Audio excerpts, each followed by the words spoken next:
Hey guys! So today I'm going to be showing you how to draw dark, straight hair in graphite.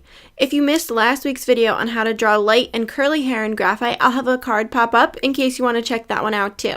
So normally when I'm drawing darker hair, I do it actually the opposite of how I draw light hair.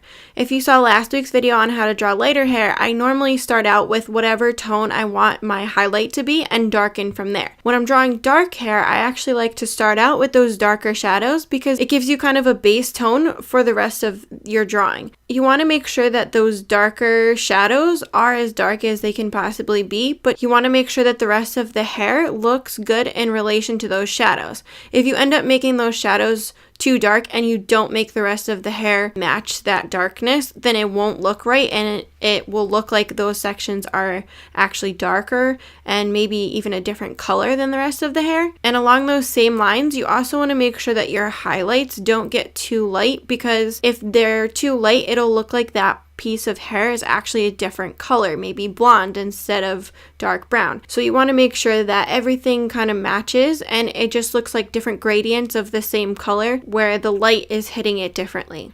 So I always start with the darkest section of hair so that I can kind of work in the opposite direction as I would with drawing light hair. So here I started with the darkest section that was actually completely in shadow because it was being covered by another section of hair. And so for this section, I actually started out with an 8B pencil and I worked in very small circles to get as much coverage as I could with that first layer. And then I blended it out and moved on to the next section so that I could see in comparison how dark that portion was going to be. So when I moved on to the next section, I actually started with a 3B pencil to make sure that my highlights didn't get too dark to start with. Even though you want your highlights to be darker than if you were drawing lighter hair, you also don't want to go the other way and start off too dark and then have to go in and erase and potentially damage the paper. So I like to start off with a 3B pencil because it is a bit darker, but it's not going to be so dark that you'll have any issues with having it be too dark and having it not be enough contrast.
So when you're drawing straight hair, one thing to remember is that even though the hair itself is straight, you still have to account for the fact that it's curving around the person's head. So I thought this angle was a good angle to show that. The way that her head is tilting, I think will show even more how important it is to show the curvature that's happening. If you don't show the curvature of the head that's underneath the hair, it will make the person's head look like it's flat and like there isn't actually a skull underneath their hair. So to make it look more realistic, you still have to follow the flow of the hair as it would be going around the head. So even though the hair itself is straight, it's still going to have kind of a curvature to it. One thing that does really help to show the curvature of the head is the way that you do the highlights and the shadows. So for straight hair, it's really easy if you put the shadows more at the top of the head and then through the middle of that section of hair, do more of those highlights. And then as you continue down, make it a little bit darker, and that will help show that curved round structure through that part of the hair.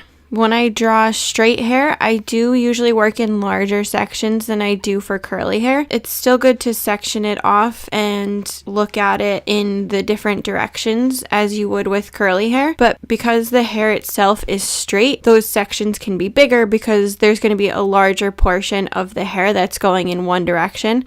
So I do still section it off. But like I said, they're going to be larger sections, and then you'll have an easier time because you can go in and put in a base tone for a larger section of the hair and then go back and start adding your highlights just as you do with curly hair. You still want to have those parts that are a bit underneath others, even though you're not having the more 3D effect that you have with the curls. There's still going to be sections of hair that are underneath others that you want to make sure have that shadow to show the dimension of the hair. If you're not still showing that kind of 3D look of the hair, it's going to look very flat. So it's still really important to get those deeper shadows.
So as you'll notice with this drawing, when you're doing darker hair, it's going to take a lot more layers to achieve the overall look that you're going for. To really be able to tell how many layers you need, it's really important to look at your reference photo and get a good estimate of the difference in the tones. If your reference is of someone that has brown hair, then you're not going to need quite as many layers as someone who has black hair. So it's really important to always be checking your reference photo as you're going to see how dark you really want each section to be. The way that you're going to be able to make your drawings look more realistic is if you do have a reference photo and you're really comparing back and forth as you're going. Having that reference photo will really help make sure that you're getting the right amount of contrast within each section of hair and making sure that the overall look of the hair is the color that you're going for. Whenever you're working with graphite or charcoal or any black and white media, you want to make sure that you convert your reference photo to black and white so that you can really pay attention to the different tones of gray that you're getting and make sure that they do match up. If you're trying to go from a colored reference photo to your black and white drawing, sometimes it's a little bit hard for your eyes to see how it's supposed to look in black and white. So I do definitely recommend converting your reference photo to black and white before you start drawing. It will definitely help make sure that all those different tones of gray that you have are exactly the right depth that you're looking for. So as you'll see, what I was doing here is I just kept going back and darkening all those shadows,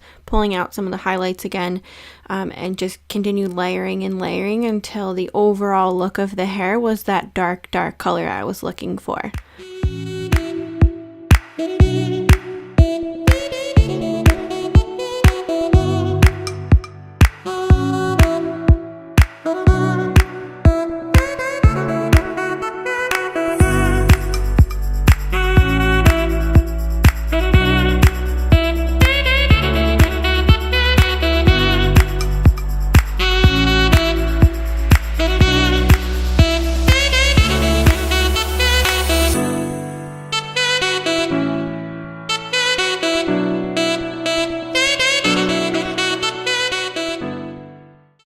So that's it for today's hair tutorial. I hope that you found it helpful, and if you have any other questions, please go ahead and put them in the comments section and I will definitely answer them as soon as possible. If you have any other requests on hair color that you want me to do a tutorial on, you can also put those in the comments and I will try to get to them as soon as I can. If you liked this video, don't forget to hit that subscribe button for future tutorials. Bye guys!